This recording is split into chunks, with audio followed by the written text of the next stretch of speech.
Mahaɗin rayuwata babi na 7. Assalamu alaikum masu sauraro, barkanmu da wannan lokaci, sannunmu da sake kasancewa tare da ku a cikin wannan shiri na karatun littafin Hausa, wanda muke ci gaba da karanto muku littafin nan mai suna Mahaɗin rayuwata, littafin marubuciya Fatima Sunusi Rabi'u. Sai ku kasance tare da ni domin jin ci gaban labarin. Komai a tsare, gwanin burgewa da sha'awa. MC kuwa sai bayani yake, inda kowa zaka kalla fuskarsa cike take da annashuwa idan ka cire mutum ɗaya, wato Almansur, wanda kamar ma hankalinsa baya jikinsa. A daidai lokacin muka shigo, hankalin kowa ya dawo kanmu. Gabana ne ya faɗi ganin irin kayan jikina ne a jikin amaran. Sai na fara tunanin ko hakan yasa ake kallo na.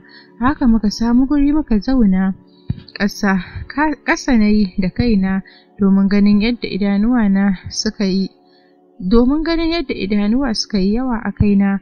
Ko da na ɗago kaina na duba ɓangaren amaran, sai na ga daga Almansur har Rahina ne suke kallo. Muna haɗa ido da ita, na ga wani kallon sana da take nuna min ƙarara. Da sauri na kawar da kaina. Amaran ne aka ce su fito su yi rawa, a hankali duk suke jujjuyawa. Amma Almansur idonsa na kaina ko juyawa baya yi. Miƙewa na yi a hankali na fita daga gurin, sai kawai gani na yi Almansur ya biyo bayana. Gaba ɗaya mutanen gurin suka bi sa da kallo, ba ma kamar Rahina wacce idanuwanta kamar za su faɗo ƙasa. Shikenan Almansur ya dizga ta a gaban ƙawayenta da take shirgawa ƙaryar yadda yake son ta. Jikin mota na nufa, sai garinsa ne ya jawo ni. Kawai na ga na faɗa jikinsa, cike da tsoro na ke ture sa, amma ya ƙi saki na. Daga kan da zan yi muka ido biyu da Rahina. Wani irin mugun kallo suke min na tsantsar tsana da ƙyama. Da sauri na zama jikina daga nashi, jikina har rawa yake. Inda nake kallo ya kalla, sai na ga ya ɗaura fuska sosai yana hararta. Karasowa ta ya ganin ta doso inda nake, yasa ya dawo da ni bayan sai yana mata wani kallo. Ke lafiyarki? Ita ma hararsa take, ta ce cikin fushi. Akan wannan ballagazar yarinyar yar ƙauye zaka fito ka kunyata ni cikin ƙawayena? Zai yi magana, sa'anta suka iso gurin. Kama ni ta yi tana cewa, to Mansur, mu za mu wuce, Allah ya sa alkhairi. Yana so ta kiyaye amsa da amin anti. Mota muka shige, ni sai ba ta bata wuta muka bar gurin. Ba abin da anti take sai dariya. Ta ce, kin ga ko yadda amarya ran ta ya ɓaci, ganin yadda ango na ganin ki ya rikice, sai wani cika take tana batsewa. Wallahi Almansur yayi matukar burge ni. Nusaiba ta ce, anti wai me ke faruwa ne? Ni fa da kasa ganewa. A'a, wannan tsakanin ku ne ke da ƙawarki, za ta gaya miki. Ganin za ta jero min tambayoyinta, na ce, ki bari idan mun haɗu a school zan sanar miki komai. Bata ce komai ba tunda ta san tunda na ce haka, to ba zan sanar mata yanzu ba. Gida Nusaiba ta sauke mu, sannan ta wuce tare da ɗaga mini hannu. Sai mun haɗu a school, na ce to, sannan muka wuce ciki. Bayan mun zauna, anti ta dage sai bani labarin fushin da Rahina ta yi take. Ni kuma ban ma jin ta, hankalina na can tunanin Almansur da Rahina, ganin irin kyawun da suka yi. A raina na ce shikenan, yanzu fa ta zama matar shi. Raina na ji ya ɓaci, na yi tagumi ina kallon anti wacce ta ɗauka ita nake sauraro. Washe gari a school nake sanar da Nusaiba komai abin da ke tsakaninmu da Almansur, mijin Rahina, ƙawar Zaliha Bala'i. Ta yi matuƙar mamaki, sannan ta sa wa abin albarka da faɗin mun dace sosai. A kwana a tashi babu wuya a gurin Allah, har mun fara jiniyo waye jarabawar kammala ƙaramar sakandare, wato JSCE. Haka mun ka dinga yi har Allah ya sa muka kammala ranar wata Alhamis. A gajiye na dawo gida ranar su Nusaiba ne direban su ya sauke ni. Nusaiba ta ce, yaushe kuma Amira? Dan na san inda yake ce tunda muka kammala jarabawar nan, haɗuwar mu za ta yi wuya kafin mu koma SS1. Na ja numfashi. Haka ne, amma idan muna zumunci haɗuwar mu ba za ta yi wahala ba. Murmushi ta yi ta ce, haka ne, to sai mun sake haɗuwa. Da ke ba waya gare ki ba, sai mun yi waya a ta yaya Bashir. Murmushi kawai na yi, muka yi sallama da na tuno wayata da Almansur ya bani wacce lambar sa kaɗai gare ni. Juyawa na yi na shiga gida bayan na ga wata dankarerriyar mota a ƙofar gidanmu. Cike da mamakin waye ya zo na shiga ciki. Ɗakin yaya na hango cike da mutane, duka mutanen gidan da yara. Ɗakin Anna na shige na cire uniform na sa ruwa a bokiti na yi wanka, sannan na yi sallah na fito zuwa ɗakin yayar da sallama na shiga ɗakin.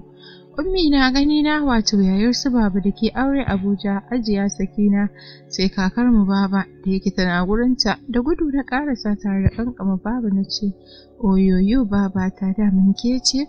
Ta ce ni ce takwarata. Na ce iye baba, kin ga yadda kika ƙara wani haske da ƙiba, kuma gaskiya Abuja ta amshe ki ba kaɗan ba. Dundu ta kai min, to Ja'ira za ki fara tsokanar tawa ko? Na ce kai baba, wallahi da gaske nake. Ummi ta ce ana ta baba ya ta mance da uwarta. Ai da sauri na saki baba na ce wayyo ummi na, wallahi ina taki na sha'afa ne. Ina wuni ummi na idasa da kunya jawo ni ta yi ta rungume ta ce lafiya kalau mama na, ya karatu? Na ce alhamdulillah yau mun kammala junior wayek. Ta ce masha Allah, ki ce kuna tare da Sayyada. Na ce shine baki zo mana da ita ba ko ummi? Ta ce sorry dota, ita ma jarabawar suke ne. Na ce ayya, nan muka dinga hira yayin da su in nake fama aiko min da harara. Kwanan ummi Sakina 5 ta fara shirin komawa domin daman baba ta kawo da ta ishe ta tana son dawowa gurin su Sa'idu. Tunda ta zo ɗaki guda muke kwana, tana jana da hira sosai, take ƙaunata, ni ma kuma ina ƙaunar ummi na sosai. Kwana na 6 ta samu babanmu domin gobe take son wucewa, sati guda kenan. Zaune suke tare da baba Lawan. Ta ce Sa'idu dan Allah alfarma nake nema kamin. Ya ce haba anti, aikin wuce kowace irin alfarma a gare ni. Murmushi ta yi ta ce idan ba za ka damu ba damin ina so ka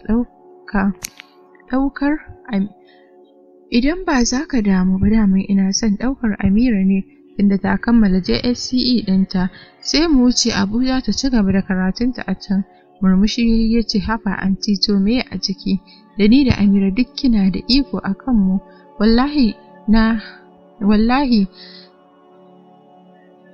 Wallahi ba damuwa, Allah ya taya ki riko ya baki ladan zumunci. Baba Lawan ya ce ai kuwa amin dai. Ta ce na gode sosai. Maganar ta bazu a gida, kowa da abin da yake cewa, yayi da inda cewa suka yi Anna ce ta yi wa ummi asiri domin a tafi da ni Abuja mu ci arziki ganin irin dukiyar da suke da ita.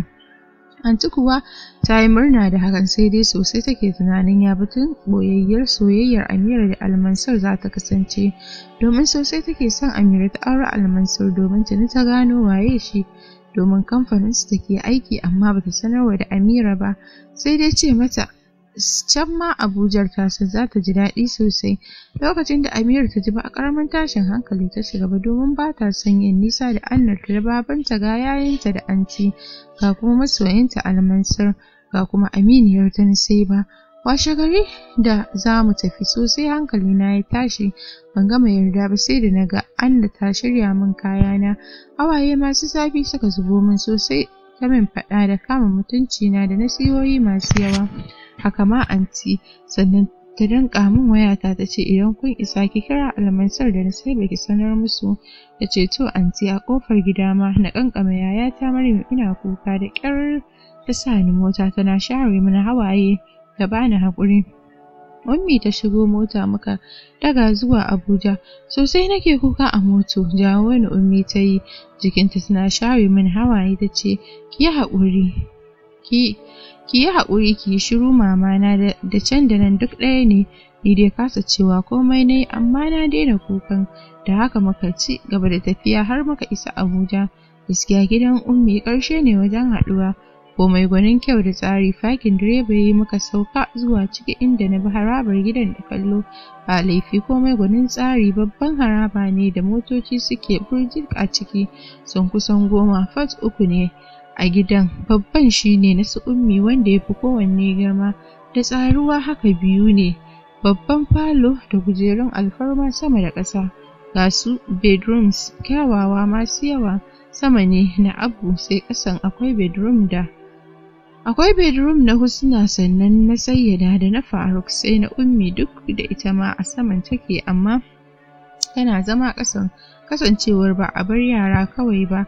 Ɗayan fat ɗin da ya fi ɗayan girma shine na saurayin gidansa. Ɗayan fat ɗin da ya fi ɗayan girma shine na saurayin gidan Sadat, wanda ke Ingila yana karatu, amma bai fi sati biyu ya dawo ba domin ya kusan kammala masters ɗinsa.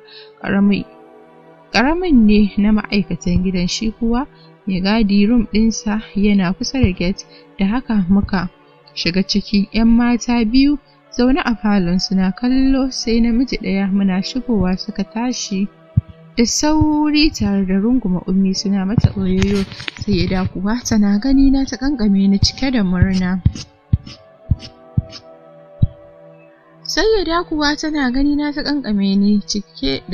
Tana cewa, Ummi, ina kika samu mana wannan kyakkyawar bebin? Gaskiya ta haɗu. Husna ma ta so kusa da mu ta ce, don Allah Ummi, wace ce ita? Daga gani dai jinin mu ce, domin sosai take kama da yaya Sadat. Ummi murmushi ta yi ta ce, Husna kanwarki ce ke da Sadat, domin sa'anni suke da Sayyada Faruk kuma kanin su. Husna ta ce, kamar ya? Ni fa har yanzu ban gane ba, kasancewar dukan su ba su santa ba. To ba zuwa da su Ummi take batun suna yara da suka je, sai a ce karatu yasa ba a zuwa da su. Sadat ne daman kawai ya san kowa, shi ma tun da ya fara karatu a Ingila kenan, shi yasa ake son zumunci. Gashi da iyayensu zumunci mai karfi, amma ba su san juna ba, hakan bai dace ba gaskiya. Ummi ta ce, to Amira ce yar wajen kawunku Sa'adu na Kaduna, ta zo ne ta ci gaba da karatunta a nan, kun ga ta zama yar gidan nan. Sayyada cike da murna ta ce, kai amma na ji daɗi sosai Ummi, yanzu na yi ƙawa aminiya kuma yar uwa, daman ba ni da ƙawaye. Husna ta ce, gaskiya mun yi murna da zuwanki Amira, kin ga mun ƙaru yanzu. Faruk ya ce, ni ma na yi murna, za ki dinga bani labari. Ummi ta ce, Faruk sarkin surutu da son labari, wannan da kake gani ba ta fiye surutu ba. Sayyida ta ce, aiko ta zo gidan masu surutu da son hira, dole bakinta ya buɗe. Ummi ta ce, surutun haka ya isa, kar ku cika min uwa da surutu, ki kai ta ɗakin ki ta yi wanka ta ci abinci ta huta. Hannu na ta kama muka nufi bedroom ɗinta.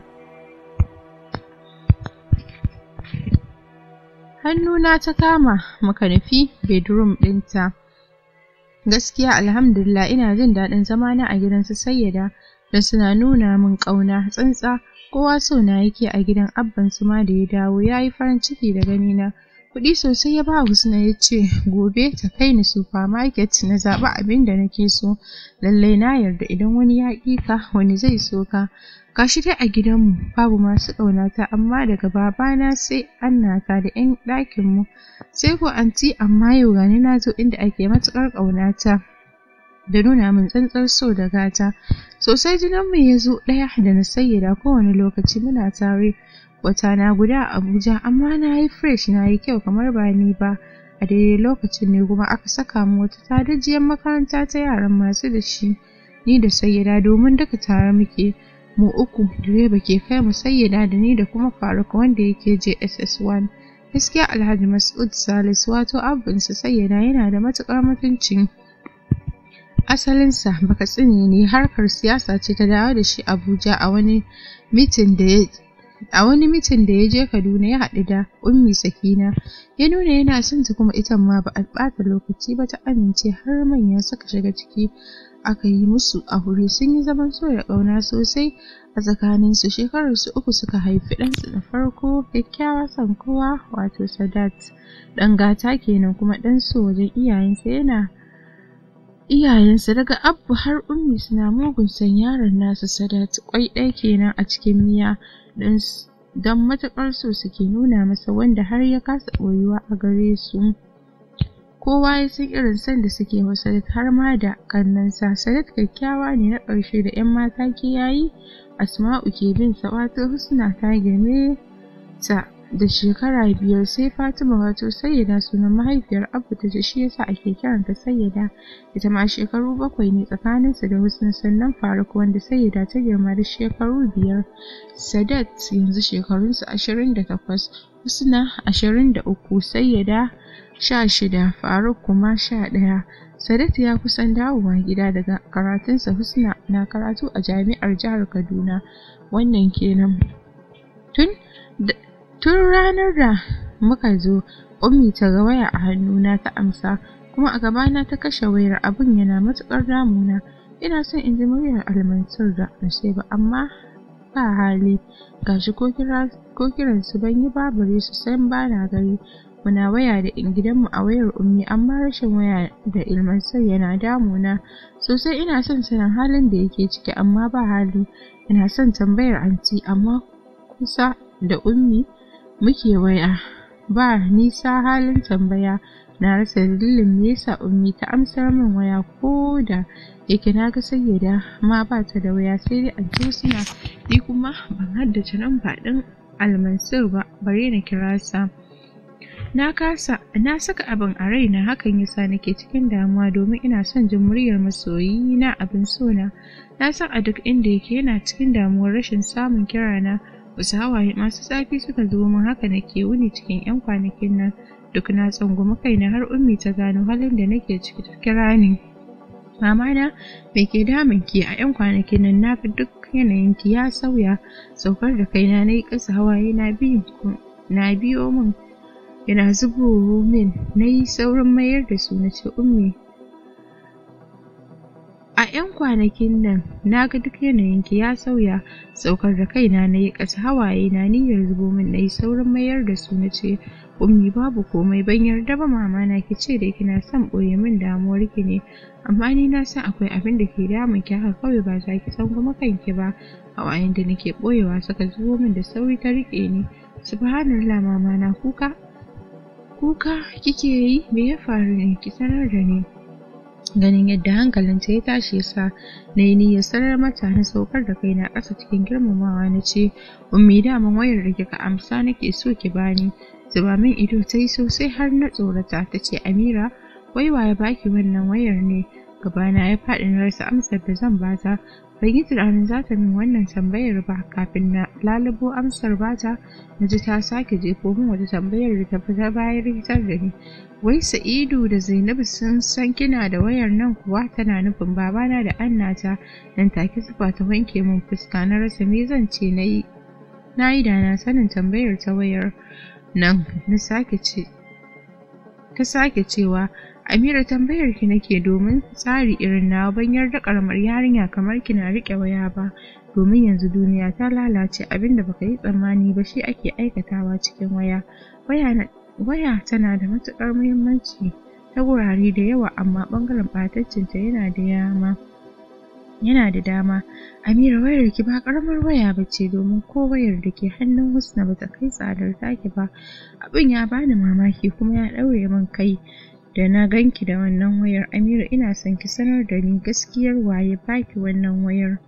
Tunda Ummi ta fara wannan maganar, jikina yake rawa saboda tsabar kaduwa, sai dai banda yadda zan yi, dole na sanar mata gaskiya. Cikin rawar murya na ce, daman ne ya bani. Wane ne wa? Wani wa? Ummi ta tambaye ni da ƙarfi, sai da na tsorata jin yadda ta yi tambayar. Jikina kuwa bai bar rawa